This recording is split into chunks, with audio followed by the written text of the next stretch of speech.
Yaga, yaga, yo. What's everyone saying, man? Good evening to everybody. I hope everybody is blessed. I hope everyone is blessed, man. You know the vibes already. I'm here with my boy, with the guy, with the coach himself. So I'm actually hoping throughout these episodes and, every time that we do them, I'm hoping that I just keep learning people.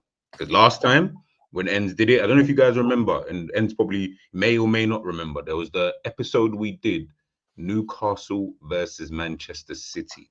I can never forget that episode because that was one of the first few times, or one of the few times anyway, alongside Jerry, because obviously I've streamed with Jerry for a long time. Yeah. That was one of the only few times I've gone on a stream and I just sat there listening to Endz so much so that I forgot that I was the one controlling the StreamYard in the back. You know, when you forget, because I'm used to like always jumping on your show and everything. So I'm sitting there like, okay. So the Endz is saying, okay, yeah, boom, boom. But I'm forgetting that, oh shit, this is actually a show that I'm a part of, that I'm hosting, alongside Endz, boy. I need to pattern up. Man. So I'm hoping we're back. This time it's a new, vibrant energy that we're gonna have for you guys this season. And I said, you know what, the best way that me and Endz could obviously start this is Liverpool game. And of course, Liverpool versus Arsenal, 1-0 victory, which leaves Liverpool top of the Premier League. Pattern of play. I hope you guys enjoy the series as we go along. Endz, I've spoken for too much now. Chat to me, bro, man. How are you this evening? How are you? All good, man. Appreciate it as always, man. This is one of my favorite shows, bro, and I couldn't wait. Like, I bugged you enough to get it back. Yeah. Then I stopped bugging you. And I was like, all right, maybe if I leave him alone, he'll bring it back eventually. Not only for me, but for the people as well. But nah, man, I can't wait, bro. Nah, I do remember the stream, bro. I do remember the stream because I remember it was the Bernardo Silva run. I remember breaking down that run that created the space for Haaland. It was Arsenal as well, wasn't it? When we did, we did a few, to be fair. But hopefully the series stayed, and I know it will. And it's just, guys, sit back, relax, try and enjoy it, try and tap into where we're at in terms of what we're trying to give you guys, and also let us know as well in the comments as well, man. In terms of things that we potentially missed as well that we can dissect probably on the next one. So yeah, man, big up, G.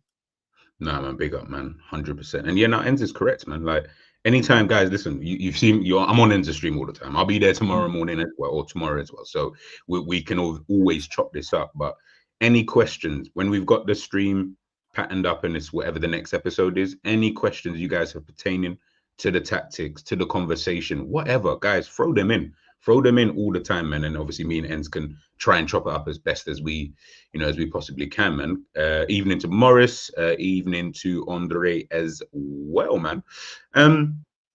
Before we dive in, obviously I know you've spoken about the game quite a bit anyway, but just in terms of, in a tactical sense anyway, how did you kind of view it? Both Liverpool and Arsenal, how did you kind of look at it, in terms of just overall?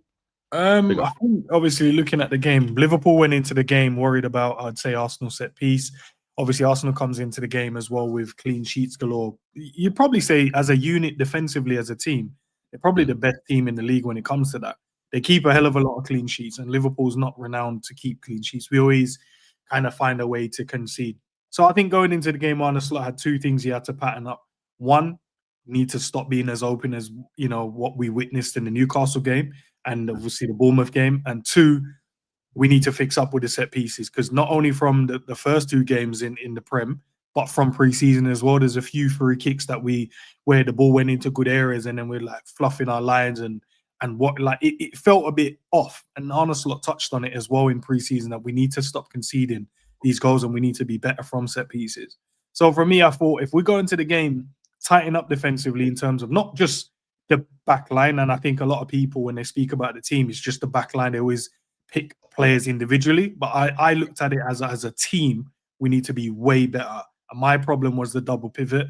I witnessed at the start of last season, I saw a double pivot. As the season went on, the double pivot went missing. It went to more of a lone 6-2-8s, and then one box to box, and then one's more your ball dictator, and the other one, which was Gravenberch, sat in and kind of tried to disrupt play and get on the ball and play it forward as quickly as possible. But we went away from it, and I think that coincides with maybe the second half of the season when Liverpool didn't look like Liverpool. We looked the football side of it went out the window. You know, we stopped playing it into Gravenberch. We started playing wide. So it just I feel like we have to go back to that. And I think we went back to that in this particular game against Arsenal. Defensively, I thought it was good. We dealt with the set pieces really. At no point did I feel we were going to concede a goal from a set piece. The only time I felt like we were going to concede is if we made our own mistake. And there was one moment when Szoboszlai ran back and we all was back 5v, maybe even 6v2, and we won the tackle, and it just ricocheted back through to Zubimendi, and that's when the Kerkez was trying to see it out when we saw Zubimendi literally on man's back for no reason. I don't know why. Yeah, I remember that. Control in that moment, and then yet still it nearly broke to them to get a shot on goal, but we dealt with it. Arsenal, I think I mentioned it in terms of the build-up and the preview. I think for them, man, it's just getting over the hump of beating Liverpool, bro. And it wasn't the fact of 14 years, 10 years of that. No, it's crazy that they've come to Anfield. And last season as well, when they were there, we killed them in the first half.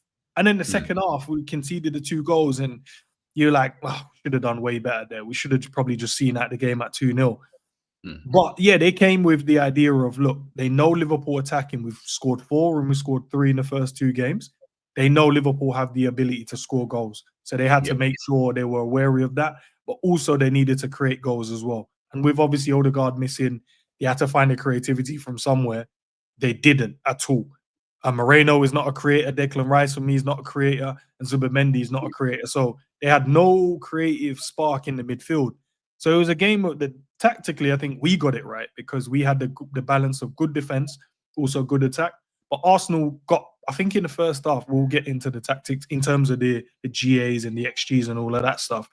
But I think they had a few good shots in their first half, and second half, it was just null and void. I think it was just all Liverpool, really. And Arsenal shots, even you look at it, probably only 1 on target, I think, in the first half, if my memory serves me right. So, yeah, it wasn't anything to kind of jump for joy in terms of both sides in it. But for me, Liverpool is way better. And if we can play like this, but add a bit more excitement to it, I don't think anyone will be able to beat this team. I'm not even going to lie to you, bro. But I get it from some fans' point of view. They want to see more. It needs to be better. It needs to look like we have a better pattern of play, which I don't think we do yet. Or maybe we do and it's not recognizable yet. Maybe it's not something where you can, when he gets it, he's going to pass it to him. Or when Kerkez gets it, he's always going to pass it to Gravenberch. Maybe there is patterns of play, but we haven't seen it yet. So I'm hoping as it goes. But if we haven't seen it, which is great, that means other teams are not going to figure it out. And we'll just keep winning games of football. So it could be on 2 sides, innit? Like, I figure out Arsenal, Savage, big up to Savage as well. Like, we can tell you exactly what Arsenal are going to do when they're going to do it. It's whether or not you can stop it. But eventually teams will figure it out and stop it. And then that's how they start drawing and losing games of football. Hopefully no one figures out our tactics and we just keep winning. No, he kind of said everything to be honest with you. Like I think what you said there, especially at the end about, something I mentioned earlier, but tied into what you just said there at the end, right? If Liverpool keep winning, playing even just playing like this, right? Even let's just say Liverpool don't get better stylistically and they continue like this, but they are still winning. It's like what I said the other day. It's like eventually, we can sit here, critique, and we'll obviously do that at moments, right? Just because, but we can sit here and critique, but then at some point, there comes like that moment where you're like, Liverpool have to just be way better than everyone else then, because if we're complaining, or even if we find things that we can critique, but we're still winning, we just beat Arsenal, we beat Newcastle, we beat Bournemouth. If we can still keep doing that, but the other teams can't beat us, and we can still say, nah, but Florian Wirtz or Salah or whatever, then I'll concede defeat of, you know what, maybe Liverpool actually are just way better than everyone else, and it doesn't actually even matter how we're playing because we're just going to be better than everyone else anyway. So it's really going to be, I don't like saying it because I don't know if it's true yet, but it'll almost be like that Manchester City thing where they had it where they were already defeating teams in the tunnel. there were games that I watched of Manchester City, and they weren't always fantastic. And there were games where they were kind of dead. There was games where I was like, yeah, kind of boring. But guess what? They'll walk away 2-0 victory, 3-1 victory, 2-0 here, 6-0 randomly over there. But they weren't always playing well. But because they were already like a level above everyone at like a certain point where they were like, bro, we're even Liverpool. It's like, now we're probably a step ahead of you. You're obviously there, but we're like a step ahead of you. Hence why we can keep winning games, keep winning leagues and whatnot. If Liverpool get to that stage, at that point, like I said, I'll have to concede defeat. Do you know what I mean? Because it's like the play won't even matter anymore. Because the reality is, as I've said hundreds of times, if Slot was to continue playing the way that he's playing, as long as you keep winning, I can't really complain. Yes, I can, from a personal perspective. Yeah, of course. Yeah, I want to blah, blah, whatever. But if you're winning, I don't really have much to combat it with. And it will show a level of, well, I know what I'm doing ultimately because I'm winning all the time. Do you know what I'm trying to say? He won the Premier League in his first season. He's done this. And even if we're just looking at the game in itself, it is interesting because I feel like you're right. We spoke about the set pieces before, and I said when it was with me, you and Savage about, I feel like it will just be if Arsenal have an off day with the set pieces or whatnot. But it did seem like Liverpool did concentrate on that in terms of, I think I was watching either Sky or something else, and they showed like Florian Wirtz, for example. He was the clip that I watched. Florian Wirtz with Gabriel. He's holding him, not holding like penalizing him, but like he's holding him enough. And I see him kind of like, it's like he kind of not scratched it, but it's like a little, like you play football, like, when you like you do something to just almost throw someone off. He did that. Obviously, Gabriel versus Florian Wirtz, as soon as you hear it, you're like, bro, Gabriel's winning that 10 times out of 10. That was the point, though, was that regardless of whether he won it or not, Wirtz was there to stop him at least getting that crazy run up that he always does, and then he can just bullet header in. And then I think one of you guys mentioned it about when I asked you about how are we defending from corners. Then you've got your zonal markers, whoever that is, Virgil van Dijk or Konate or whoever, they can then stop him because they've already had Florian Wirtz, obviously, stop him a little bit. So now we're here now, so we can sort out that little bit. But he hasn't got the charge on us. Yeah, the running. Yeah, it doesn't have the running jump. And that was it. And we did it really well in all of their corners as well. And the crazy thing was, it kept being outswingers, and which I love. Liverpool, the only time they got it was outswingers. So I was like, all right, fair enough. But then they started getting one or two in swingers. I was like, now I'll see how good you guys defensively in this one, because Declan Rice set pieces, he's always putting it on the money. So, but we dealt with that as well. The guys delayed them enough, so when they did arrive into those spaces, the ball's already traveled in there, and we'll just get the header out. Konate was doing really well with that. Even Ekitike as well, and Verge, they just dealt with it. There was even moments where even Curtis and stuff like that, when he came on, was just dealing with headers and getting the ball out the box. So big up Liz. So man, I think Liverpool did really well. And the thing with Liverpool now, this is where we need to be defensively, and also the way we attacked as well. We created chances, we got into the right area, we just didn't take them, or there was an extra pass needed, or a lesser pass needed in those moments, or maybe looking after the ball a little bit better in certain moments as well. And I think we could have even grabbed more than just the free kick. But I love the way we played, man. We frustrate them, and psychologically that definitely had an impact on Arsenal massively. And that was what I said. I don't think it means we would win the title, but I think what it means is they were so used to going to the big teams and winning and keeping clean sheets, or going to the big teams and getting a draw, so that then they knew, right, we'll have them back at our ground.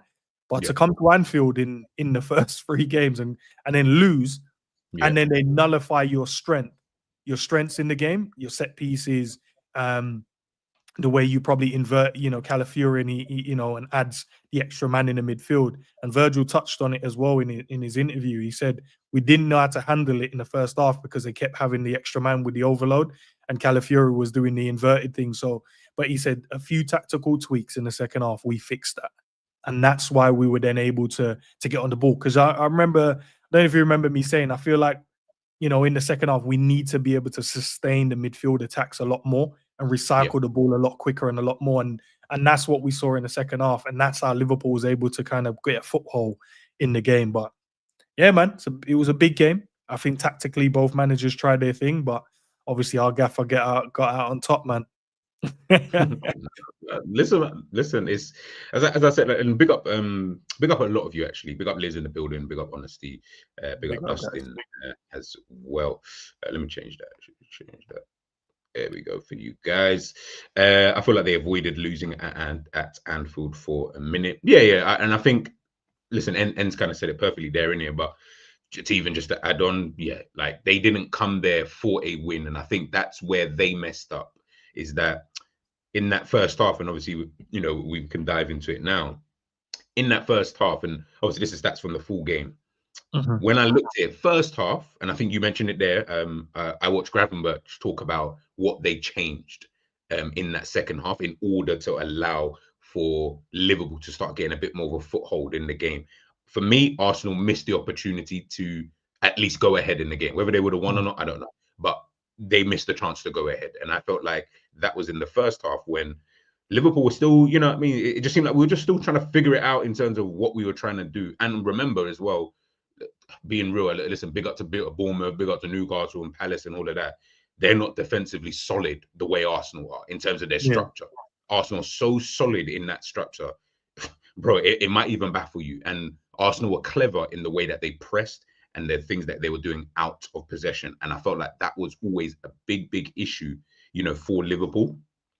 Going forward, they always seem to have this extra man. You can see with Rice dropping into the, the back line as well. You can see it's 5v3. Now, when Liverpool's 3 are now going, anyone here, this is even GCSE maths. This is key stage 1 maths. Like you're still outnumbered by 2 regardless. So whatever you do as a team, Liverpool, where Arsenal have got that +1, they're constantly having that +1. Their issue is that their +1 wasn't coming further forward. It was constantly Declan Rice, as you guys can see here with the shots. Declan Rice dropping into the back line. Zubimendi will then drop as well. So now, as you guys can see on the picture, Liverpool obviously going to come up. They're going to press. And you can see even behind, I don't know who that last player is in the centre circle for Liverpool, but look behind him. McAllister. So you can see behind McAllister, they've got Madueke. So, and they've got whoever that is on the next to him there. They've got Timber. So you've got the 2 players. So if they get over that, it's kind of peak, because now they're going to be straight onto Liverpool's back line with everybody else moving forward. Now they've got those extra men. Liverpool have got all of these players forward. Now Liverpool start to scramble, and they were very good in that build-up phase in terms of always having a +1 on Liverpool. So, but yeah, no, go on. No, I was going to say, do you know that this is very good tactically from Liverpool? And here's why. Because when you're building up, and you're right, when teams are trying to build up, they build up in a pattern to have players in certain positions as an overload. What Liverpool forced them into doing, if you go back, can you go back to the first one, and I'll work my way through. In this one, yes, they're going to have the overload on the right, but you have to then play it long. Arsenal do not want to play the ball long. The only time you saw them play it long was Raya knocking it into the channel into Madueke when they had him running against Sam Kirkes. But in general, Arsenal don't want to play long. They don't want to go long. They want to build up from the midfield, get it into Zubimendi, which allows the team to move up the pitch in their structure, in their attacking structure. When you go long, what happens is players have to do a lot more work, because now they have to run and sprint into those areas. Where when you play it into the midfield, you allow players just to walk, not even walk, but jog into that space, and they know, all right, now we're here, now we're set, punch it into Zubimendi, he can turn, then we can play out from there. But you go to the next one. Here, what Liverpool tried to do was box them in, and now he has 2 options. He can either wrap it round the corner and go out. I can't remember the brother, the guy that came on for them, the new centre-half. You could either wrap it round to him, or you can play it into Zubimendi, but that's a risk because Florian Wirtz is there. And then we saw Zubimendi, which is crazy. He's not really good when he gets pressed, And I noticed that a lot in the game. When he got pressed, he couldn't sort his feet out. So he can either go long, and I think that is, if I'm right, is that Calafiori on the ball there? It might be. It might be incorrect. But if it's not Calafiori, he's on his weaker foot. So he's had to trust his right foot or go back to the goalkeeper. So trust his right foot, try and go into Zubimendi, or spray it out wide, or go back to the goalkeeper. But either way, they have to go long. But if they go long, now you've got 1, 2, 3, 4, 5, let's say you've got 5 of their players out the game and they've played it up to trusting maybe going into Madueke or Timber, but he's already got a man there, which is Gakpo. So Gakpo's splitting the two of them. So if they go long, Gakpo is there.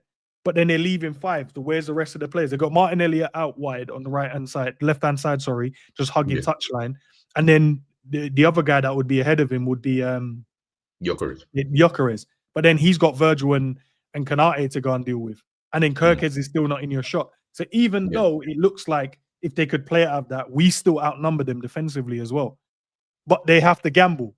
Do you go and play it long and then hope for a turnover? Or do you play it short, but then Liverpool set up to go man for man and squeeze the players that you end up trying to go to? But yeah, love this as well. This basically shows you it. Salah will press. He has 2 options. He either goes wide into Calafiori or he goes back to the goalkeeper. That's his choice. But then by then, Gravenberch will set up ready to go and press which one of the options he decides to go to. Ekitike's positioning is great. If they recycle it or go across with there, Gakpo isn't tucked in, but he's waiting as well if you decide to spray it out to Timber. So now it's like, who do I pass to? Especially with the way Liverpool press and the energy that we press it. So the other option is get it out your foot and then spray it over to the right-hand side. But by then, Virgil would have snapped out there or Kirkes would have been there. So you end up losing the ball and then Liverpool have a lot of our players in the attacking half. So we win it. Defensively, their structure is all over the place, and that's how you can punish them.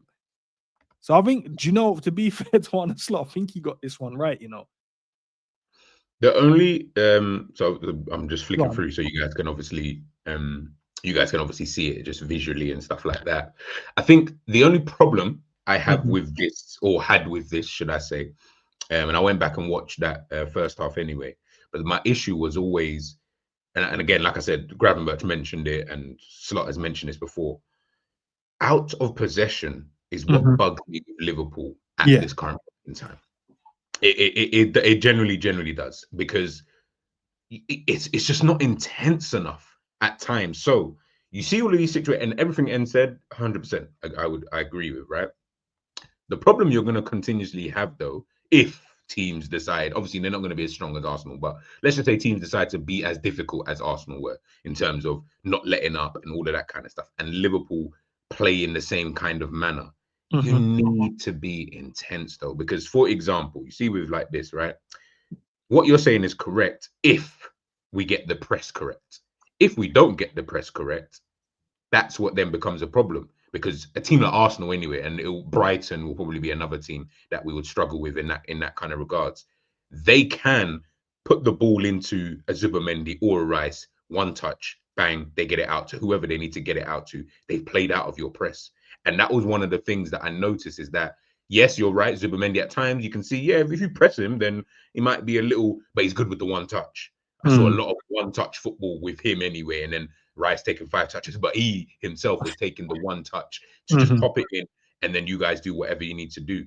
Add in Calafiori playing in that kind of inverted fullback kind of role, that then added an extra man in the middle, hence why at times they always had a +1 because of him, because he would either drive with the ball forward and try and get himself forward, and then obviously the team organizes itself however it needs to, or he's moved into that kind of position. Problem is that, as Gravenberch was saying, Liverpool weren't going man to man. We only started doing it towards like the back end of the first half, where we did exactly what Endz said, which is, all right, let's go man to man now. Now, as I've said 150 million times, I will cuss Liverpool till I'm blue in the face, I promise you. But when you're talking about counter-attacking and pressing, when Liverpool are actually on it, there is no team better than that. There isn't. I don't know a team who can do it better than Liverpool. Whether it's Klopp, whether it's Arne Slot, Liverpool do it better, and they showed that. They showed that in the game. Once they started to go man to man, because before we weren't going man to man, it was kind of, as you said, it's you're trying to box them in, and you're trying to. No, you can't. Not with Arsenal. Maybe with other teams, but with Arsenal, you can't do that. Hence why he had to change it in that second half, because he understood, maybe I do need to start going, a bit more, would I say, direct. And to be honest, kind of copy what, what they're trying to, ultimately do. You can see at times they were trying to almost do a 4-4-2 kind of press, so to speak, in terms of the way that they would press when we had the ball. But then they were going man to man once that ball was in play. Once Alisson got rid of it and it's into, I don't know, let's say Florian Wirtz or a McAllister, whoever, they're going man to man. Now that makes it easy because they just get into, like I said, a 4-4-2 shape. Yes, we might have an extra one, but the way that Martinelli's arcing his run when he's pressing, the way that Gyökeres is arcing his run, the way that I kept noticing Madueke didn't press Kirkes. And in my head, I'm thinking, why don't you press him? But he kept, it's like, he which is funny because he kept looking over to the side to Arteta.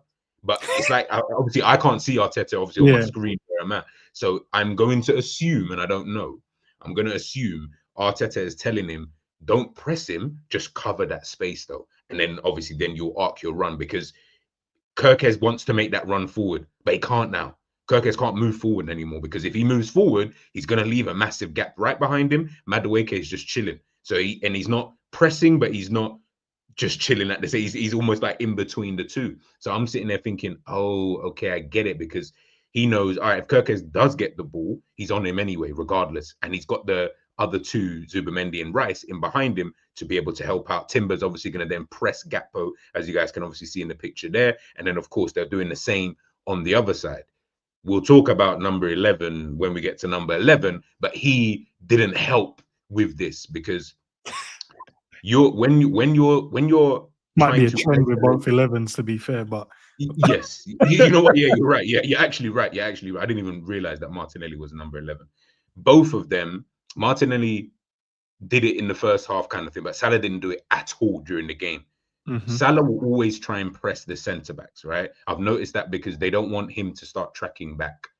Exactly. They don't want him to, yeah. So once he does that, then you've got whoever it is, whoever was on the pitch at the time, they'll go out to almost like the right midfield or right wing position to do that. So Ekitike might do it sometimes.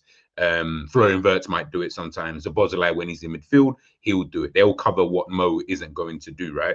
The problem is if they come out of their position, if the opposition get the ball, we now have a gap in that said position because Szoboszlai's decided, okay, I'll do the press. But remember, if Szoboszlai leaves his position, he's not in midfield anymore. So, and I'm starting to notice it, Liverpool will be vulnerable through the middle because you've taken someone out. And then all the opposition has to do is, as long as we win the ball, we're good because Szoboszlai's out of there now. So we've got one less guy to have to deal with. And remember, we're only playing with 2 pivots now, not even 3. So now you're like, shit. So I've only got Gravenberch now. Okay, calm. Now Gravenberch versus 5-6, brother, it's not going to work. That's I'll tell you. You know what? In the first couple of minutes in the game, I was saying that Arsenal's allowing us to play football because they allowed the ball to go into the midfielders, and it was like they were just doing this screening process where they're like, okay, we'll wait for you to get into a certain certain area of the pitch, and then that's when we'll start our press. And I noticed it. I was like, why are they allowing us to like play out? They're not really doing like a high press. Because obviously they were nervous because if Liverpool gets out of that high press, you have no one in behind to help you guys. And they knew Liverpool's fast break. But listen, you're right. Structurally, and this is why no shade yet. Like, obviously, Martinelli, I think he's a good player, but obviously Arsenal just got him. He's just on the island on his own right now. No confidence, low. His mentality's probably in the mud right now. Everything's probably not going his way. They keep talking about we need to replace the left-hand side. But I did notice it. And it didn't help that Sobo locked him up as well in the game because there was no space for him to run into. When he did, he was next to him and he kept pushing him backwards. So he had to, every pass he did was backwards. He weren't able to go 1v1 and take him to byline, which you normally see Martinelli do. You normally see him like go byline, get across into the box. But he was not. But structurally, bro, this is the problem what we have with Mo Salah as well. Because you're right. When he tucks in to go and press the centre-backs, what tends to happen is Gravenberch will have to press high, Szoboszlai then has to press high, and then Konate has to cover Szoboszlai's position. So it ends up being a free. So it ends up being Martinelli be like, oh, if Sobo goes to press, then he goes into, and then Konate knows he has to come round. The problem we have with that is, and you're right, it's forcing gaps in the midfield because Gravenberch has to leave it to go and press the player that Salah should be at pressing. But because Salah then goes inside to go and press like a Gabriel, Szoboszlai has to then go up because Moreno's going to drop in, Rice is going to drop in, all of these players. So now Gravenberch has to go with Moreno because we are not allowing him to play at the press. But as soon as you do that, and if they would say we're late with the press, which what Mhm. Gravenberch was once, and that's how he ends up picking up his yellow, because that's exactly Salah triggered the press. Everyone else then has to go. So as soon as everyone else has to go, Gravenberch then went, but we nicked it round him, and now there's massive space to run into. He did well to travel backwards, but then he ended up picking the yellow card up because he clips the player's leg. We need to change that. I hate that press, by the way. I hate that press. I think we should do something similar to what Arsenal do, what they did, they tried to do with us. Allow them the ball to play, but when they get into that third, we then nick it there. And I think there's some element of what Klopp used to do. We used to press them really high. So when they play their short goal kick, we used to be literally 3 man for man in and around the box waiting for that loose pass. Similar to what we saw with Real when he tried to punch it into, I think it was Mendy, and Virgil stepped in and nicked it off of him. Should have probably shot, but then he didn't. He tried to pass it to Ekatike in the box. But nah, bro, the press is all over the place. And the problem we have with it as well, and as I said, no shade, but obviously we're talking about tactics. We're trying to break it down, see how we can improve the team and how we can get better. Salah press isn't good enough. Yeah. I've not seen the press where he looks like he's gonna win the ball. It's more like someone trying to just run there to go and cover it. But I'm like, they're gonna like I see him. I'm like, I'd rather you just stay. Don't go, because you're not gonna win it. You're not gonna make it. All you're doing now is you're gonna drag people. You're gonna drag other players to go and commit as well. Because as soon as you go and press, other players are gonna drop in. The Arsenal players are gonna drop in. That means our players are gonna have to go. But as soon as you do that, there's no real aggression with the press. It's just this half-hearted sprint closing down, but it's not really. And I've just seen him pass it around the corner and then he's out the game. But now you've triggered everyone else to go and squeeze and press on the other players. But the idea is I'm not expecting you to stop it. I'm expecting you to at least make it a bit difficult for them to play those little passes. But because it's so easy, and then we see it time and time and time again. On the other side, when we had Diaz there, but now we got Cody, guess what? When we go to press it, 9 times out of 10, it goes out for a throw-in, or we win a tackle, or we win the ball back and we start playing it. 9 times out of 10, we watch it. We're going to be on. Obviously, I'm probably over-exaggerating it, but it's a hell of a lot more than what it is on the right-hand side. Facts. When they go on press. I've seen Cody go on press. McAllister snaps into. Like, it feels like when we go, we screen it properly. And like what you mentioned earlier about, you saw Gyökeres arcing the way he was pressing. Same with Madueke as well. They arc it because they're trying to push you to play a pass you don't want to put what you don't want to play, or push you to play that pass because they know the guy in behind me is ready to snap into that tackle. So now you have to go long. And that's why you saw what they were doing down the right-hand side for our side. They were going long because they couldn't get at the press on that side. But on our left-hand side, our right-hand side, well, their left, our right, they were playing out on that side. That's true. We need to be, and that's why when we're saying it's not the fact that he's not the guy, he's the guy. But if Liverpool want to evolve into a team that's structurally way better, because look, we're trying to aim for dominance here. We're not trying to just be here. We're aiming for dominance, and the little things, the little things, is where we can dominate. For an example, Arsenal got better as a team because they've done well in the little things. They've gotten better at set pieces, which adds an extra few goals. People might say they're set piece FC. Who cares? They found ways to now be the best at set pieces in the Prem, and they're getting goals and getting wins from it. We need to get to that. Also, structurally as a team defensively, you can't break them down unless you have to be on it to break down that Arsenal team. Because the little details, they're like, no, we're not going to press Madueke. Don't go and press Madueke. Wait, because they have to come towards us. And then when they come into that area and we win it, guess what's behind them? Space. Then we can go and attack it. But these are the little things, bro. We have to be better. And it's not. And as I said, man, we could either be Liverpool LFC or we could be Player FC. And you choose what side you want to be on. But I'm on Liverpool FC, and I'm seeing little details of things that we could be better at, do better as a team. And this is one of the key things. Yes, he will get goals. Yes, he will get assists. But it's the other side of the game where we're cussing the team. We're cussing the team defensively. But these are the little details no one's looking at. These are the little details no one cares about enough. They don't care about it enough that it's having a knock-on effect, a domino effect as such with the rest of the team. Now players are running more.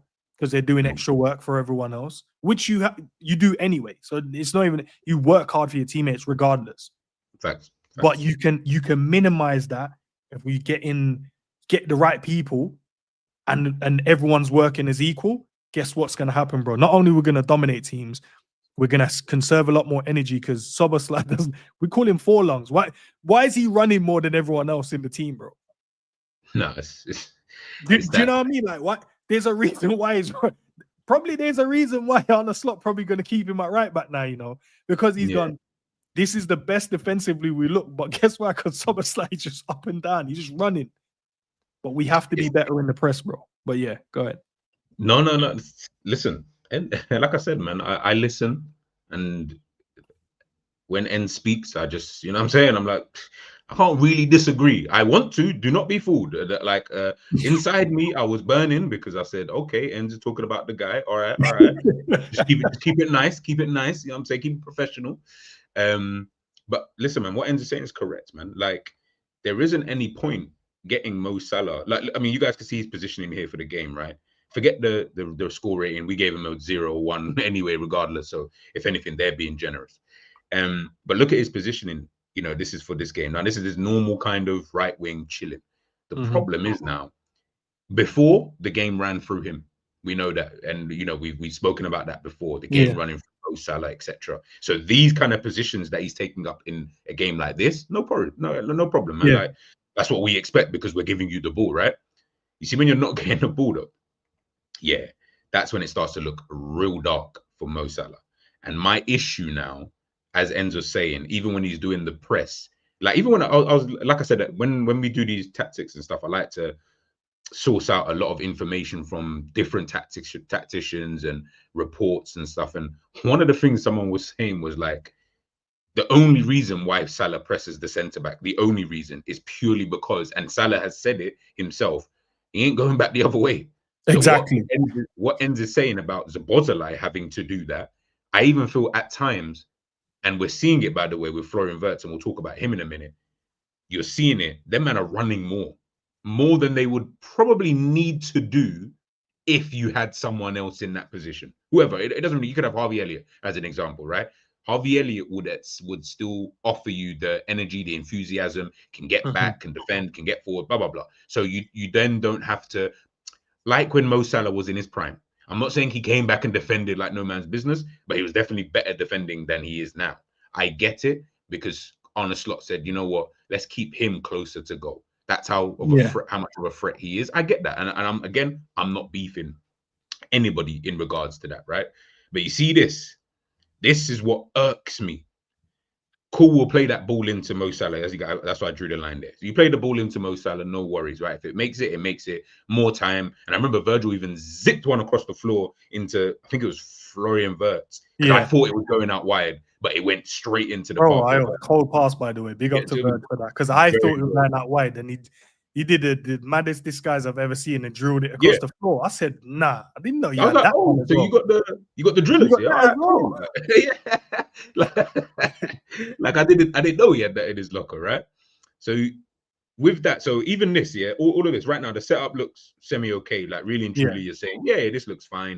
Do you know what I mean? Liverpool kind of, you got your one up front almost with Ekitike kind of in behind. Gakpo's obviously on the left. Wirtz obviously will drop into that position next to Mo Salah, as he likes to do at times.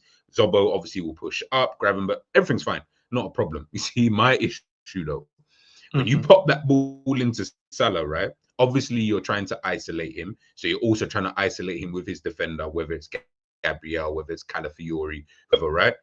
Once you start doing those kind of things, and I'm going to say this once and once only, Salah obviously is a player who can't get past his man at this moment in time. He can't really do that. So because he can't do that, I'm like, okay, what do you want him to do in this position? You've isolated his man. You've isolated him with his man. But brother, he's up against one of the best centre-backs in the league. Like, I don't know what you expect he's going to do in this situation. Now he's just there like, okay, I need Zobo, or I need Bradley, or I need Frimpong, or I need Wirtz, or you need too much, brother. You know what I'm saying? Like you need too much for this to work. And if things continue, and it hurts me to say, because I know Jerry's mentioned it, Endz has mentioned it, Savage has mentioned it. If you continue, you almost go down the Ronaldo route. You know, when you watch Ronaldo for Portugal, it's like everyone is playing for you so much that they're not even doing their own job anymore. Because it's like we're trying to pattern up what you're trying to do because you're obviously Mo Salah because you're Ronaldo. Obviously, we get it, bro. You can put the ball in the back of the net, yeah, cool.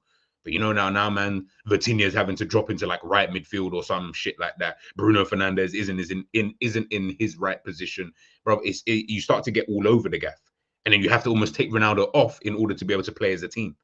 But I'll give you an idea here, right? So this setup isn't bad for me, right? Not a problem. Spray out to him 1v1. I trust him to, because of the level of a player he is, I trust him to make the best decision possible for the team going forward. So that's the positive. You give it to one of the best players, one of the best finishers in the world, in a great position to go and change or make something of the game for us, right? So that's the positive.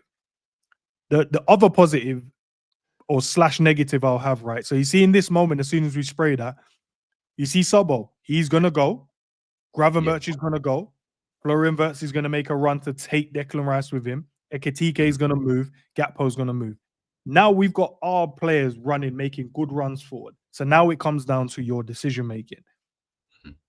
Do I expect the decision to be 110 every single time? No, because that means I don't rate the other players in terms of them to do their job. The goalkeeper has a job. He's a good goalkeeper, clearly.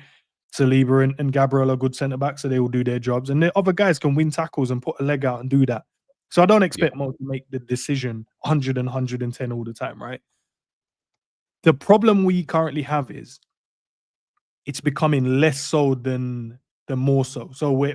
So from the Arsenal game, because these are from the Arsenal game, right?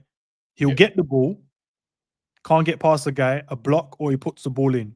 Now what happens is, because our players have ran, look at the distance they have to travel to, because Virgil sprays it out there. Look at the distance they have to travel. If he misplaces the pass or the cross gets intercepted or he dribbles and they win it, guess what? Gravenberch, Sobo, Wirtz, McAllister now have to do. Run all the way back to try and stop and nullify the Arsenal play. Because remember, they're going to travel back, but they're not going to travel with mad intensity as what the Liverpool players. Because we sprayed it to Mo. Now we need to get on our bike and get up there. They have to go, damn, they're in front of us. Let's try and get back. But the problem is, if it breaks, they're on the opposite side of us. And 9 times out of 10, that's what keeps happening. So it keeps being the turnover. That means Sobo has to work harder. Gravenberch has to work harder. And Florian Wirtz, which we've seen, he's made the most sprints in the Premier League. Yeah, I saw that. Yeah, I saw that. Which is, that's what I'm saying. So it's come to the league, and because it has a knock-on effect. And as I said, I caveat it, I don't expect every decision to be perfect. No one is. But I think you're world-class. G thinks you're world-class. 99% of the Liverpool fan base think you're world-class. When we think that's what you are and where you're at, there's a level of consistency we need. Not from your goals and the assists. We just know that's going to happen. We know you're going to get those. But the level of consistency I'm looking for is your decision-making in the moments of the game where if we can pattern this up a little bit, more goals to be had, less work for your teammates. We make the game a lot easier than what it can, you know what I mean? A lot easier than what we've made some of the games. And it's not solely on him. Everyone else, they make their own mistakes as well. But obviously we're talking about him and how we can better the team in a positive way. And it doesn't mean dropping him out. It doesn't mean getting rid of him. It doesn't mean any of that stuff. It just means we can see little moments, bro. If you know you're not going to beat him 1v1 or the decision isn't there, maybe play it back to Wirtz a lot quicker. Maybe play it to give it to the overlapping runner. Because 9 times out of 10, the overlapping runner is there, but he chooses not to use them, cuts in and tries to do the back post cross, which doesn't work. Or he cuts in. And we're talking about this season, guys. So let's just add that context to it. What we've seen so far. And we've seen him try and cut in and try and lay into players into that space, but it's getting intercepted, or he's trying to cut in and someone's getting a block. But remember, Sobo's now gone in the overlap. So if he's doing an overlap, Martinelli hasn't tracked Sobo, by the way. So Martinelli has less work. He's just standing there going, if we win it, I've got bags of space to run. Bags of space, yeah. And guess how one of the goals we conceded against not Newcastle, Bournemouth. Do you remember what happened? We sprayed it out to Mo. We offered the overlapping run. Mo cross got blocked. Oh, and then they came, remember, we had 3 left. Robbo was left, Virgil was left, and Kanate. They popped it into, I can't remember who was in their midfield, and he whipped it round the corner, run, and it literally, you're like, from 2 passes, you know, from our counter attack, we lost the ball, popped it into the midfielder, he whipped it round the corner, run onto it, square it across, the Semenyo was there for the tap in. Yeah. And that's because we overcommitted, which if you think, right, you can make your decision, but if the overlapping run, and I see it time and time again, I'm like, if we give the overlapping player the ball, we will score more goals. Because once we cut back, we stop their back line in a line. You give it to the overlapping guy and he whips it across the face. The players are there, bro. The players are hungry to get their goals.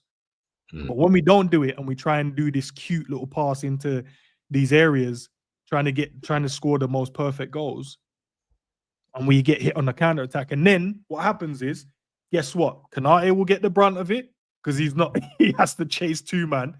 Virgil then get criticized. Kirkheads and Robbo gets criticized. Like they were like, why is Robbo not tighter to Semenyo? I said, because we have the ball. Why is he marking the man when he has to get into the space of, if the ball gets recycled, I'm in my position. Yeah. But because it was so quick, as soon as they intercepted that pass and they knocked it into the midfielder, I promise you guys, go and watch it back. As soon as that midfielder got it, I knew it was a goal. Because I could see the pattern of play. I'm like, if he plays it around the corner to my man, I'm like, Semenyo knows he's going to play that pass. I just need to be there for an option in the square. Robbo and he's is quick, not catching Semenyo, bro. Yeah, that's not happening. That's not happening. I think maybe Frimpong's the only one I probably think could catch him. Yeah. If he gets the run on you, Frimpong's a small youth, bro. He's Semenyo's just gonna keep him behind him and leave him. So yeah, it's just how we can be better as a team, man. That's all it is. No, it's true. Big up everybody in the comments, man. Like I said to big up Dustin. Any questions, please drop them all in at the end when we're leaving the streaming. Endz will, of course, go through them. Big up Stu in the building. I ain't seen you in the chat before, so big up to yourself. The whole nature of being a front foot team, Palace, Brighton, etc. do the same with Pep over the years. Same this season. Yeah, no. It's hard listening to Endz breakdown Salah. Like I said, I don't like it, but I understand it for the greater good. Sometimes you just need to, you just need to allow it, you know, kind of thing. And yeah, Salah, you're just, I don't know what it is, man. There's something about the way you're kind of moving this season anyway, where I'm just like, oh my God, bro. Like, I know someone here mentioned about, who was it? The big up Double T. He's saying, you know, a controversial opinion, but we might need to start phasing Mo out this season. Boy, if you continue like this, then yeah, like that will. Listen, we phased out Steven Gerrard, bro. I can phase out anyone. Yeah, no, of course. Steven Gerrard on the bench against Real Madrid, bro. Yeah, that's what Brendan did. Do you know what I mean? So we can phase out anyone. But listen, I get it. Everyone has a favorite player.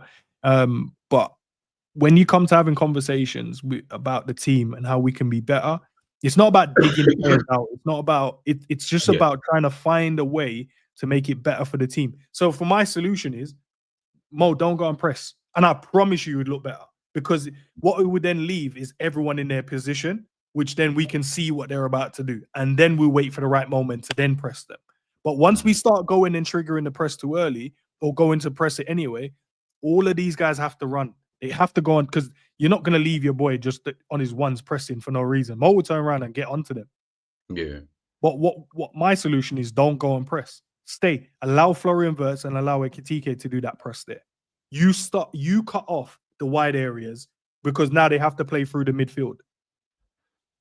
And if they play through the midfield, I trust Mac and I trust Graves to go and do their job there. And obviously Szoboszlai will be back there as well. And his pressing is immense. Curtis's press is good as well. But what we're doing is we're talking the devil. But it's like we're making it. It feels like we're making it too easy for these teams to get out of our press.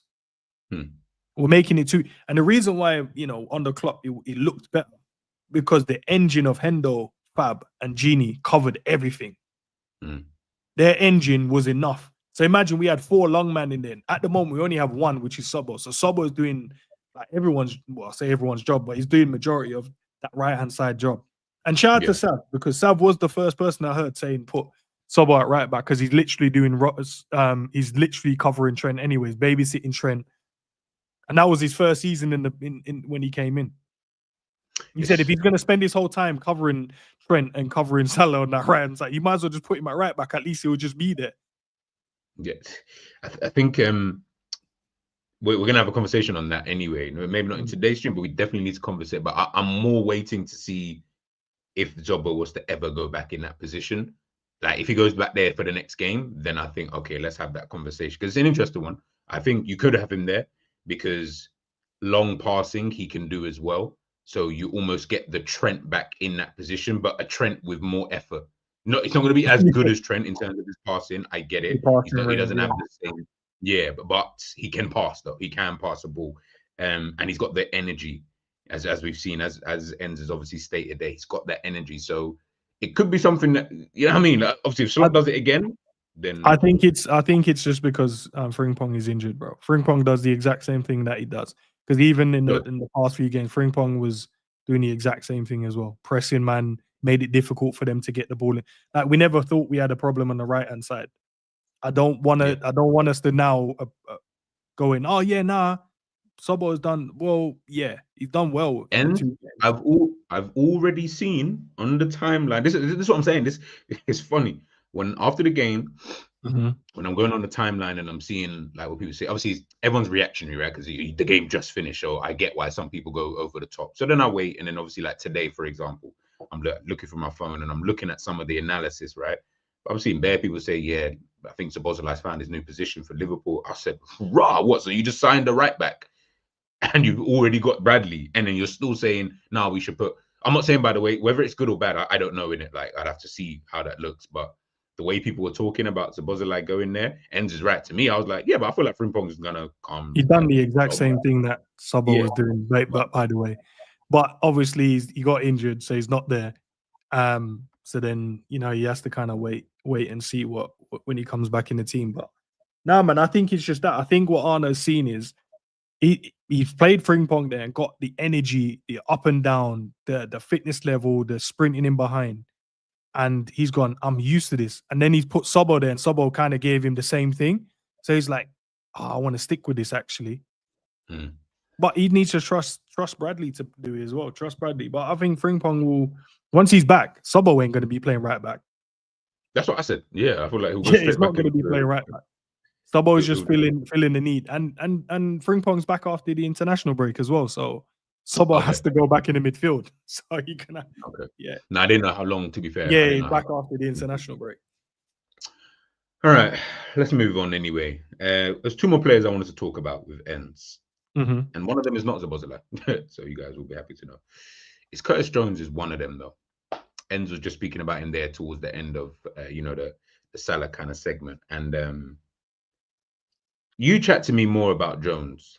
More so just because I kind of want to hear your opinion and how you saw the game, but also kind of wrap to us in terms of going forward, can Jones be trusted a bit more to start games as opposed, because obviously he came off the bench again in this game, started the Palace game and in the Community Shield. I think he's come off the bench in the next few games. Yeah, he's come off the bench. Yeah, so, but I looked at the performance, and I'll just give you my 2 cents. I looked at that and I said, I think I said this to Savage, and we've joked about this before, right?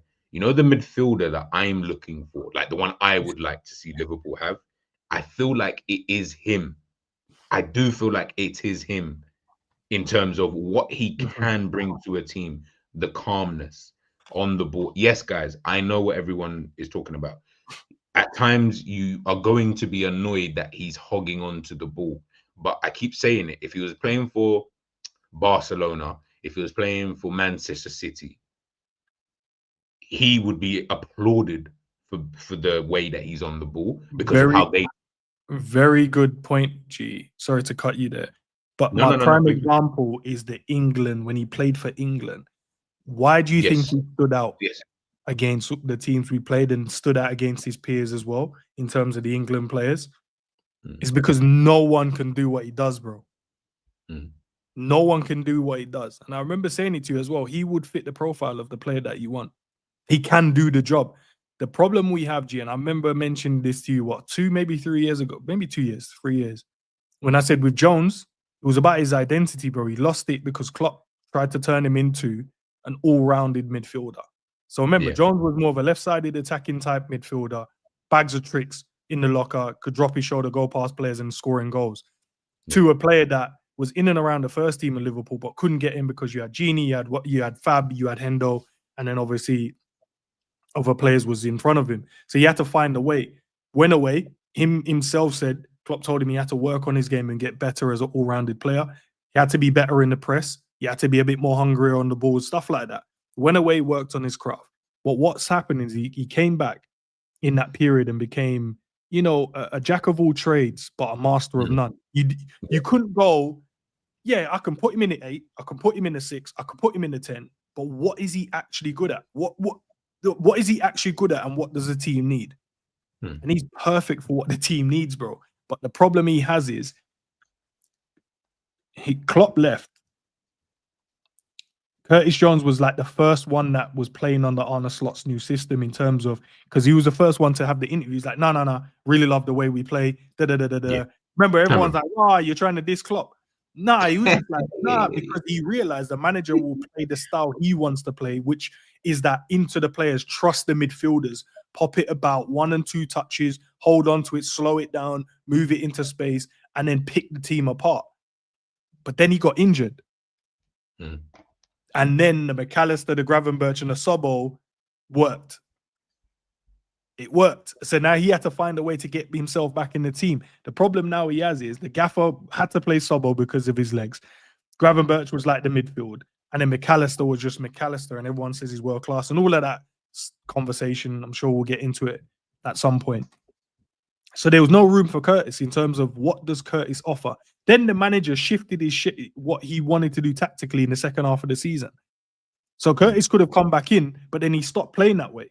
So then it was like, so I'll just come in as a sub to see games out. Or games when we didn't have enough of the ball. Guess who the first sub was? Curtis Jones.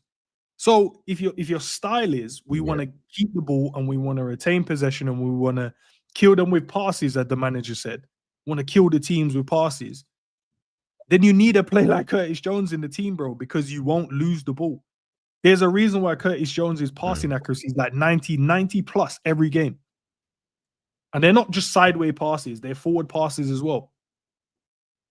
There's a reason why his pass, you could probably go back through like the lot, maybe over exaggerating, but we'd have to go and check it to see if it's factual. Check his last 10 games. I'm sure it's like 90 plus. His last 10 to 15 games, I'm sure it's 90 plus. Give me 2 seconds. Yeah, cool. But yeah, you have to trust him in the team. And when what G was saying, he needed a player like a Vitinha in the team. Stylistically, they're probably not the same on the eye, but I am pretty sure Curtis can do the job exactly what Vitinha would do for PSG, what he does for Portugal. I'm sure Curtis Jones can do the exact job for Liverpool Football Club because I saw him do it for England. I saw him dominate games for England and got man of the matches because everything was going through him. The tempo of the game was played through him. Will Liverpool need him to be the tempo maker? Probably not, but I think if you put him in the midfield line, you can definitely cause a lot of problems as well. But what happens is I think everyone has like their own favorite type of players. They have their own favorite type of players instead of being Liverpool FC, they are player FC. So when you put a player in and you disagree with their skill set or you disagree with what they can offer, if you don't understand it from a tactical standpoint, they're just like, I don't want the player in the team. Get him out of here. He's not good enough. And that's what keeps happening with Curtis. It's because everyone prefers McAllister. They prefer, obviously, I say some only now prefer Szoboszlai, but they wanted him out the team. Gravenberch, even though we was pushing his praises, people still wanted him out as well. So I think a lot of the fans are undecisive in terms of what they want in our team and what they want from a midfield standpoint. So, no, I think the team definitely needs a Curtis. From a starting standpoint, it will be difficult for him because the gaffer can't go without having Gravenberch, and the gaffer can't go without having a Szoboszlai. And then you've spent 120 million on an attacking midfielder, so you're going to have to play him. So how does Curtis start in this midfield? Where did he start? That's the conundrum, because as I said, he's a jack of all trade, but a master of none. And that's not his own fault. It's because the one manager told him he had to go and work on stuff. He went and worked to become a better all-round player, but then you didn't put him in the team. And then when you did put him in the team, when you create that box 4, that's when we saw Curtis. Remember, it was in the 210s. Yeah. And Curtis was cooking that back end of the season. Is that when Trent kind of moved in? Trent moved into the midfield, and we had the box 4. On the press, he's one of the best. On the ball, he's one of the best. He's got a good eye for a pass as well. He doesn't use a lot of range of passing in terms of the long pass, but that's not his style of play. He keeps it ticking within it. Can he spray a pass wide? Every professional player can clip the ball into a space. Hey, bro. don't let the theory fool you into thinking that. You know no, never, bro. Come on, man. Low IQ in that. I'm doing the high IQ football conversations, bro. Not low IQ football conversation. But Curtis is one of those. But the problem is McAllister's in the team. Sobo's needed. Gravenberch is definitely needed. Wirtz, you have to play. So what do you do with a player like Curtis Jones? No, listen, man, and sorry guys, my thing was messing around. But even just I was listening, I can hear it in the back on my other phone as well. And I'm listening, I'm like, bro, it's so true what Endz is saying, man. And again, big up Endz, Savage, and Jerry, because they always speak about Jones, to be fair. And they always big him up in terms of highlighting his stronger points, as opposed to people focusing on the quote unquote weaknesses of Curtis Jones. Sorry, I don't want to cut you again, but how can you call someone holding onto the ball a weakness, bro? But big up Double T. He said it here, like people always criticizing Jones for obviously keeping the ball, and that's what our midfield. That's the thing, is that but you know what it is? I think it is also a little bit. Like I said, he is probably the midfielder I would like to see. But at the same time, I would love to see Pedri. If I put Pedri into this team, will he still be Pedri? I'm going to probably say yes, maybe just because of the quality of him, but I don't think he'll be as effective as he is for Barcelona, because we don't play a style of football that would match that. I feel like that has been Jones's problem, is that even when Klopp was here and he was doing the jack of all trades stuff, right? He's someone who can press, he's good on the ball, whatever. The midfield that we had at the time, guess what? They were all runners. Man's not doing, yes, obviously Ginny's obviously technical and stuff, but they're runners. They're only really here to do the running for the forward guys. So you're gonna get Jones to go in midfield and just run, basically. That's just wasting his talents. You come to now on a slot. The problem, not problem, but what I say somewhat issue is that Slot, I feel, wants to play a more controlled game. But the team are almost sometimes caught in two minds. And then now what then confuses things is you've signed Kirkes, you've signed Frimpong, two dynamic players. You've obviously got Florian Wirtz in there, someone who wants to be a little bit quick on the cuff and stuff like that, right? And then obviously you've got your winger in Cody Gakpo. So I'm looking at it thinking, it's almost like the team are still not really set up for Jones to come in and be like, plot right here. I can do this job. And when we just want that control, hence why when we see it in a game like this against Arsenal, remember, we're playing against Arsenal, the game's going to be slow because Arsenal are going to make it slow anyway, just because of the way that they play. When you bring Jones into this, he's going to thrive in a more controlled environment because he's so controlled. Hence why in certain games, you might not want to see a McAllister or Szoboszlai just because they're a bit more frantic with it, but they're good with that. That's their kind of game. They can play that kind of football. Ask these men to start slowing it down. That's not really their game. Jones, as it shows here with the pictures, Jones is that guy. He can do that. Let me slow it down. Let me chill. Let me pop the ball around and tear like he did against Crystal Palace in the Community Shield. He was just calm. He was honestly just calm in the game. No stress. He had no worries. Endz said it. I think I heard just before I got cut out. Endz said about his passing, 95%, and he was only on for what was that, like 20 odd minutes or whatever it was that he came on the pitch. Yet again, his passing ranges is always going to be high. always. Like that's one thing I can probably guarantee. He'll pop off at least 90%, at minimum 90%. After that, it just depends on how long he's actually in the game for. If he's in a game for 90 minutes, he's going to get the time. But even in this game against Arsenal, well, I think one of the things I liked about him is that, and he is that midfielder. I know I keep saying it, but he can control the tempo. He upped the tempo in the right moments. As you guys can obviously see here, the positions he was taking up, dropping deep, showing for players at the whoever's at the centre back position, showing further forward, getting into these kind of positions, counter pressing. He was doing it. I get it. Obviously, you've come on with a sub. Obviously, you got the energy. I get all of that. But you know where the game didn't even have. By the way, as you guys can see on the timer, we're still 0-0 at this point. So no one scored when Jones is coming onto the pitch. Can you even add, to go back to the point we made about the pressing as well? Yeah. So look at that press. Look where Mo is. Look where Sobo is, and look where Jones is pressing. If Jones misses that press there, because as we said, someone else has to do that pressing job. Guess what's now behind him? Who's behind? I think it's Odegaard that's standing in that space now. Now, if he turns, do you know how much gap is left in there, bro, for him to travel into? That's why we have to get the press right, man. That's why we, you know what I mean? We have to get it right. It's true. And I think... Yeah, go ahead. What you're saying about Curtis. No, all it is really to just wrap up on my end of things, and I'd love to get your take, is like, I just think, especially in a game like this as well, you're just moving forward. And again, listen, these are bigger conversations that we'll have throughout the season. We're only the third week in. But I'm just looking at John, I'm just like, I feel like you're the guy that I'm asking for, as opposed to saying, like, I like Wharton, I do like him, but if Jones can do that same job, what would be the point in buying Wharton for 80 million or whatever? That was the when we had the conversation, and all of us was talking about players, and it was like Wharton, and that was exactly my point to you. I was like, it's not like he's doing something. Wharton isn't doing something that no one can do. It's just the fact that none of our players are doing it. But players can do it if you ask them to do it. And Curtis is one of the guys that can get on the ball, beat a press, keep it simple, calm the tempo down when needs to, sit into space and win the ball. On the press, he's one of the best players on the press as well. But the game, it's the only time we get to see it, and I think Arne Slot only draws for him, when we're losing a game, he gets him on the pitch. Yeah. If we're winning the game, but he feels that we've lost a bit of control of the game, he brings him on the pitch. Yeah. True. So basically, he's offering exactly what you're asking for in the Vitinha. Control, and also a player that can impact the game in the right way from a positive standpoint. He can do that, and he can also dictate he can be in the half space, which is where we win the free kick here, in the half space, turning on the ball and traveling with it, gets fouled.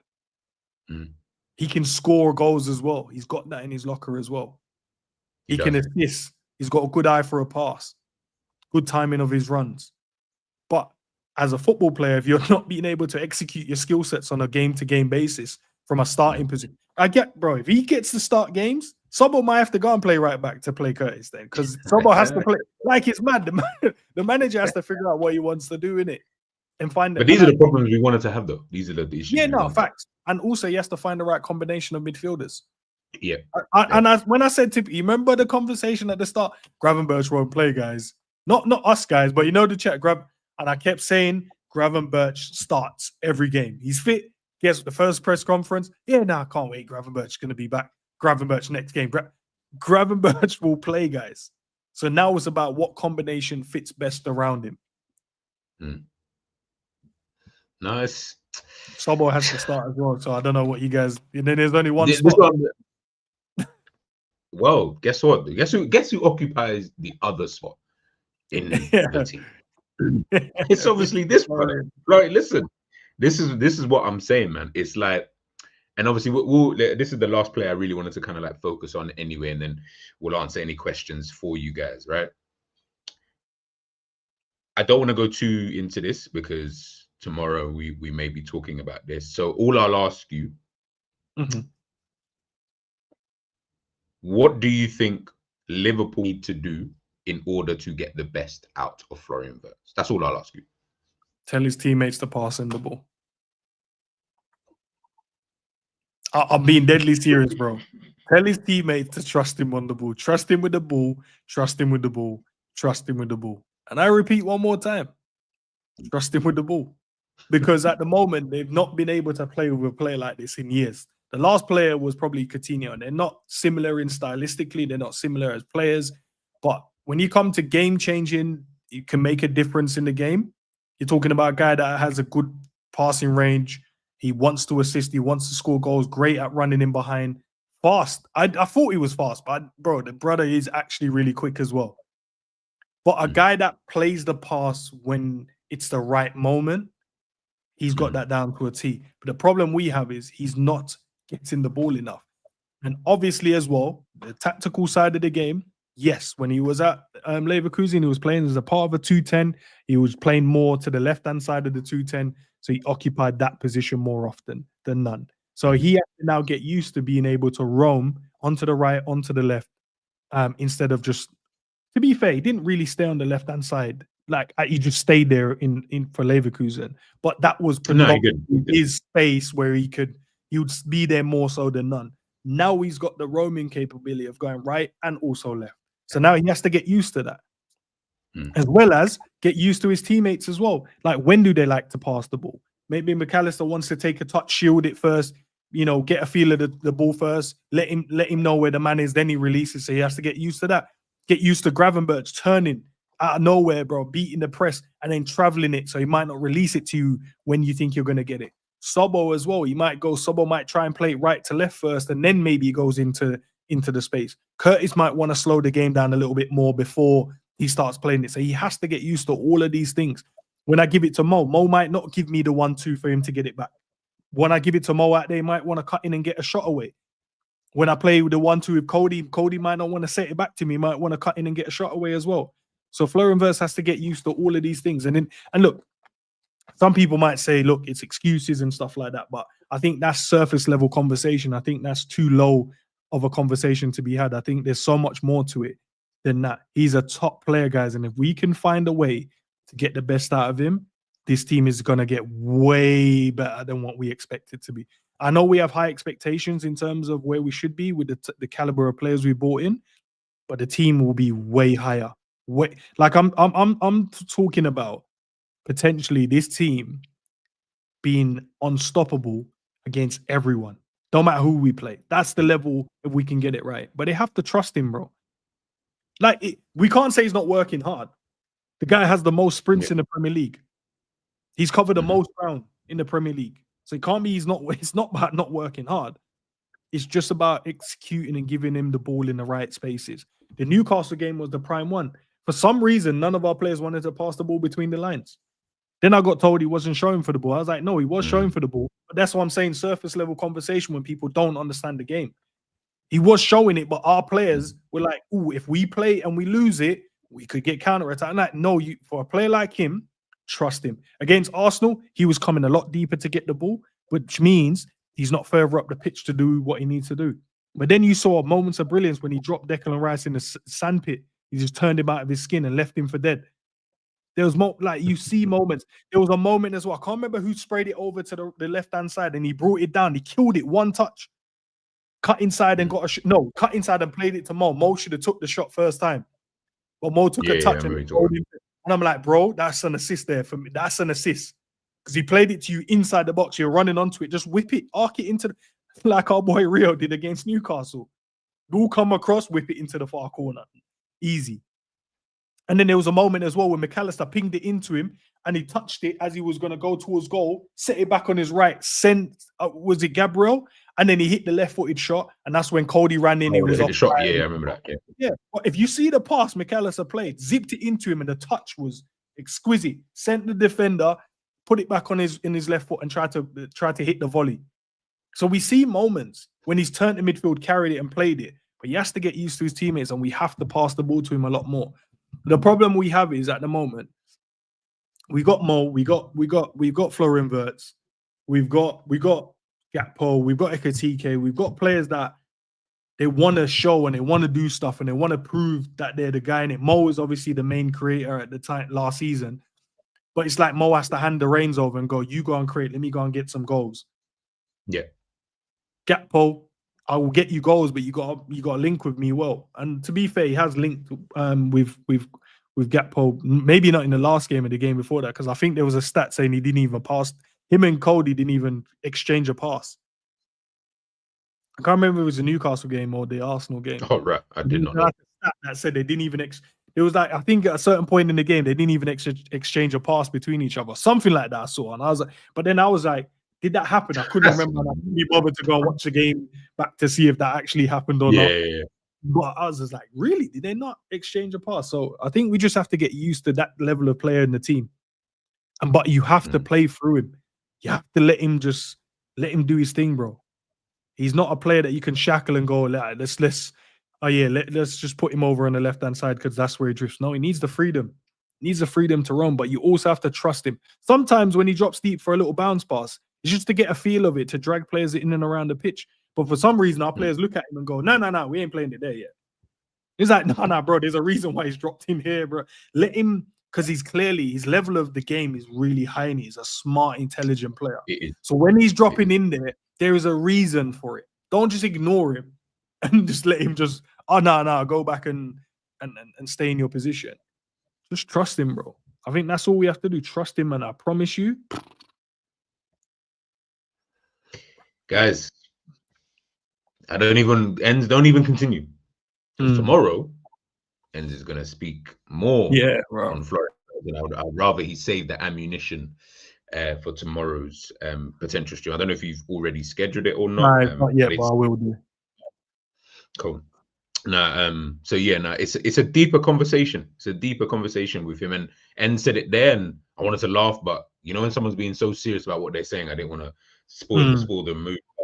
These surface level conversations that people are having about certain players, I think that's what's then skewing some people's perspectives on these players, because if you're gonna say certain things about players without really the kind of anything to really back it up, like pause, then it just becomes that it just becomes them kind of conversations, and then now you're criticizing a player or you're critiquing a player when really you probably shouldn't. Like, you should probably look at it a bit more deeply, maybe even take a beat just to rewatch that back and check out to see if certain things are happening in the way that you think it is. And heck, I even did that with Ekitike. When I already had my preconceived notion of what he is as a player, blah, blah, blah, until I see him and then I start watching and then continuously keep watching. Now it's been 3-4 games or whatever it is. And I'm like, oh, okay, so, okay, he does this. Oh, okay, so he likes it. Oh, all of a sudden now, whatever I thought about Ekitike prior to the season starting, I don't actually have that same thought process now.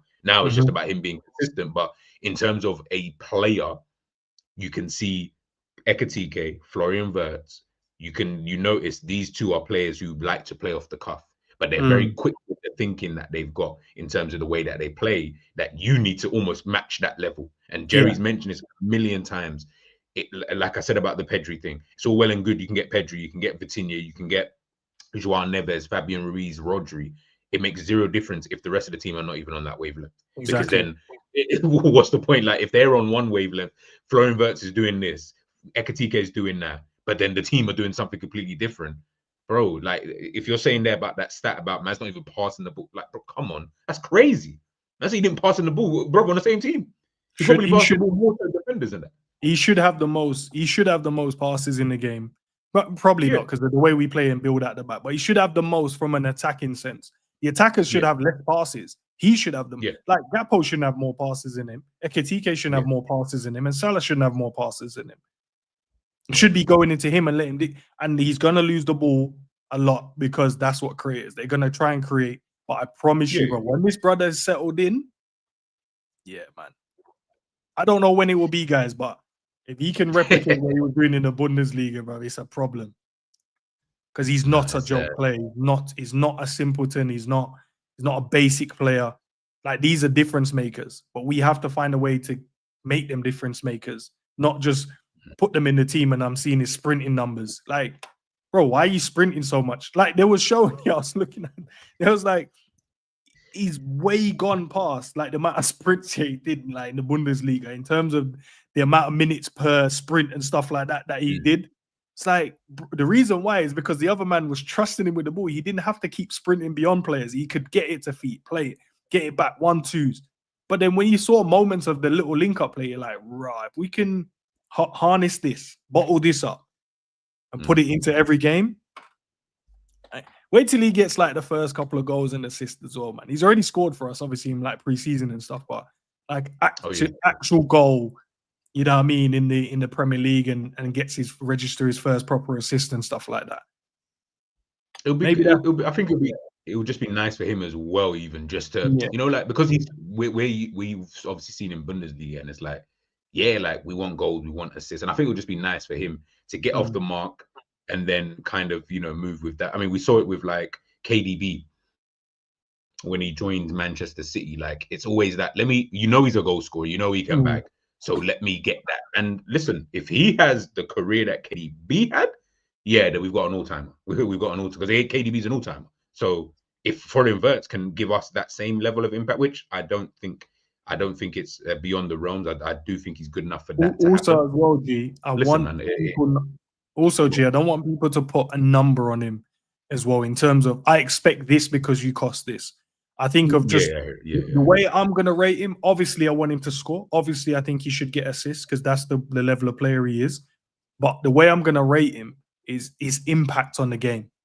That's the way I'm going to rate him as a player. Then the goals and assists is just the added bonus, the sweetener to what he's going to do. But I think with his price tag, most people are going to be like, well, he should get 20 assists, or he should get 15 goals. And you're like, yeah, that's your opinion. Fair. Keep that. That's down to you. But I'm looking for how he impacts the team in a positive way, not in a negative way. And he hasn't found his feet as yet. I saw better in the Arsenal game than I did in the Newcastle game and the Bournemouth game. But it felt like the Bournemouth game, it was like, The Newcastle game, I'm like, guys, pass the ball to him. But the Arsenal game was like, okay, I can see this now. So fingers crossed, the international break comes back in, and then the next game is he's now arrived. That's what I'm looking for. But I'm looking for more of his impact. How does he impact the team? No, facts.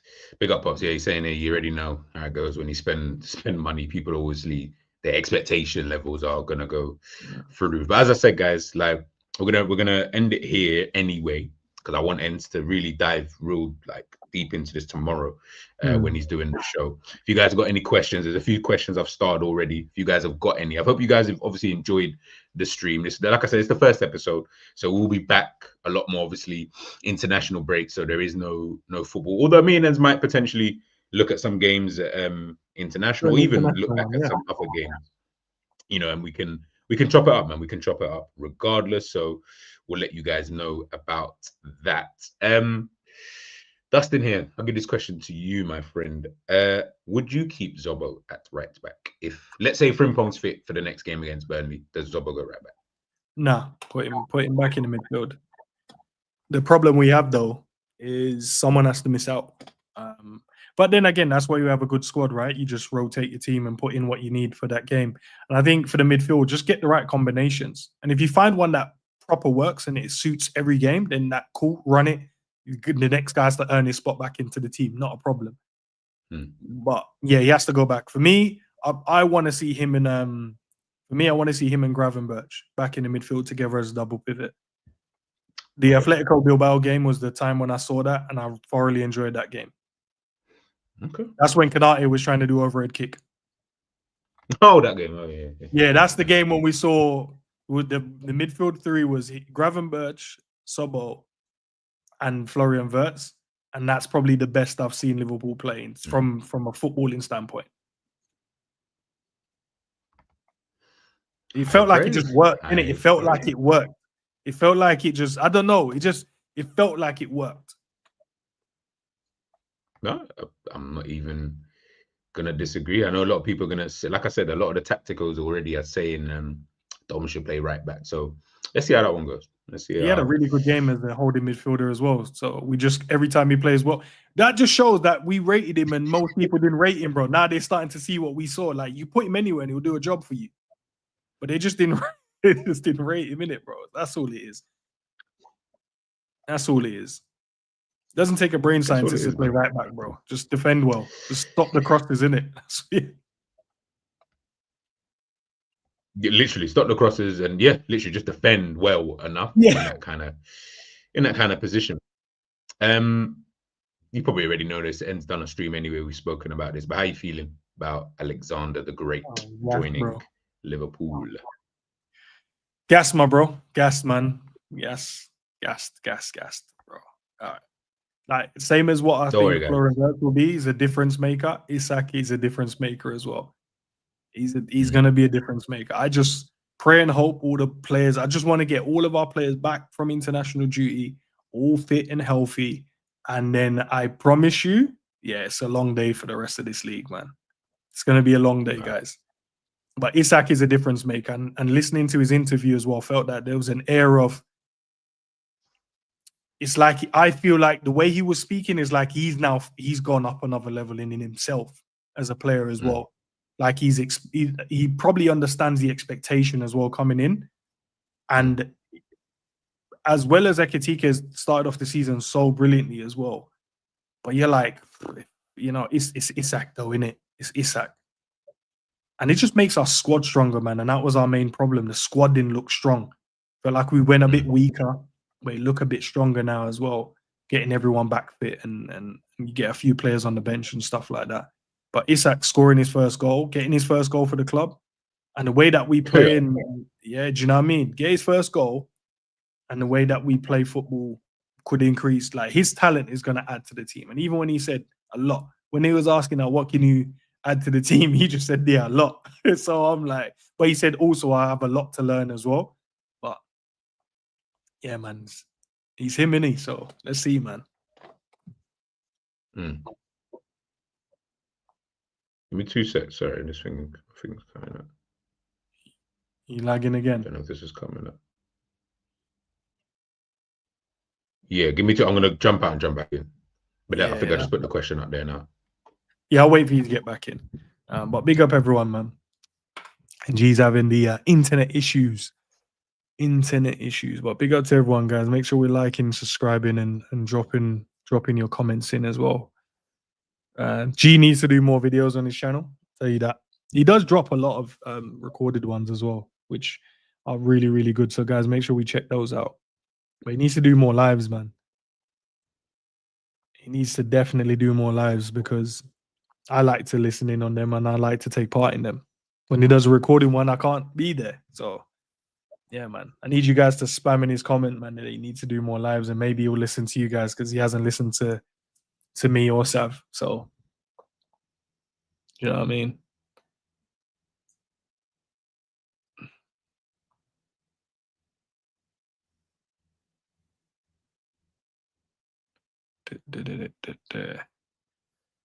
G's got an internet connection, like Zabir is saying. Can see the midfield is bugging.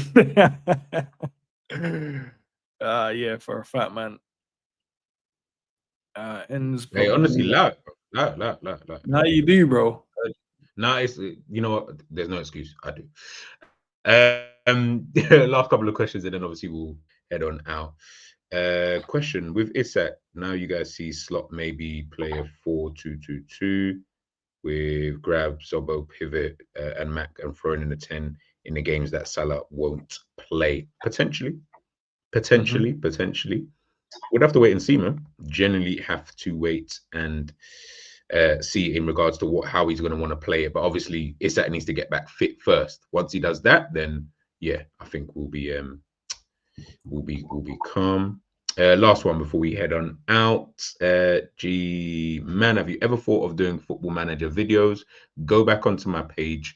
You will see Crystal Palace Football Manager videos.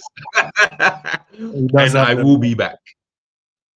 I will be back when FM26 finally, because we had to wait a whole bloody year. When that comes out, I will be doing more streams. Savage actually showed me the website to use for when you're doing like these gaming streams or whatever.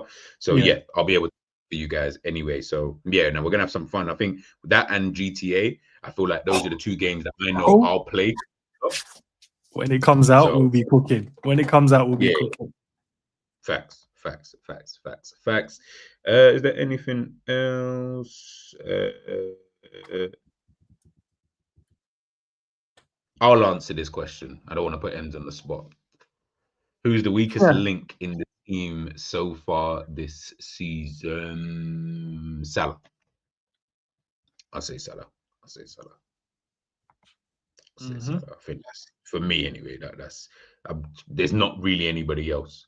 There's not really that I would say like is a weak link, but he's the one I'm looking at, and I'm like, bro, it's getting a bit difficult trying to defend you every week. You know what I mean? Like you're making my job harder. Like I need you to pattern up real fast. Otherwise, yeah, there's gonna be a witch hunt out for you real soon.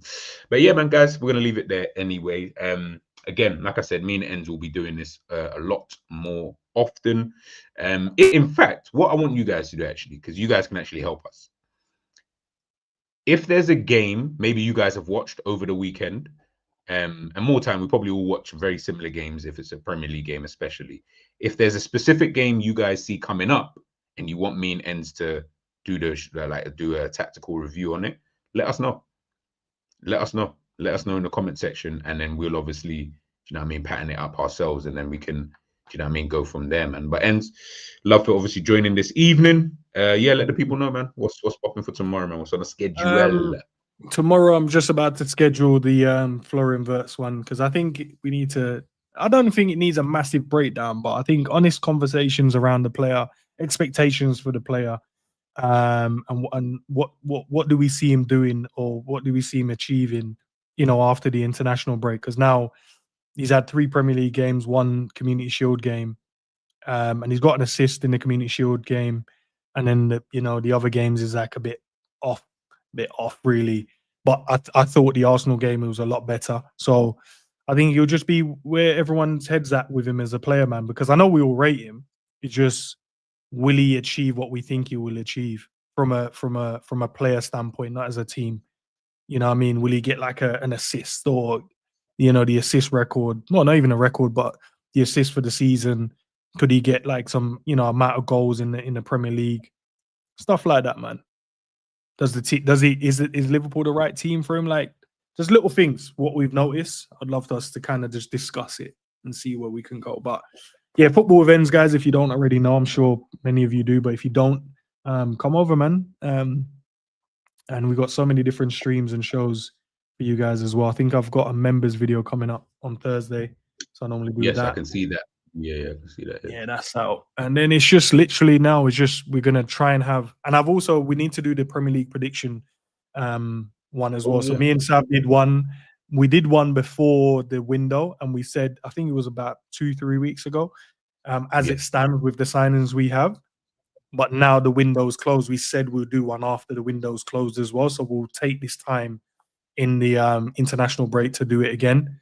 Now the window's closed. We've seen all the players where they've gone. So now we'll do another one to see if that's changed at all, man. But yeah, man, love for the love as always, man. Don't know where G's gone again, guys, but we'll wait for him to get back in the building. G's internet is moving crazy today. Bro, it's moving brazy like so many madmen. I'm gonna have to have a word with this provider.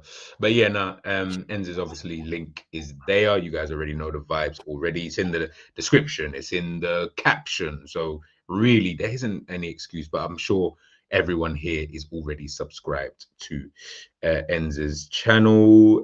Honestly, got a question for you before we head on out. Question, Endz, are you gonna do a UCL one? What, like a prediction? One of what? UCL.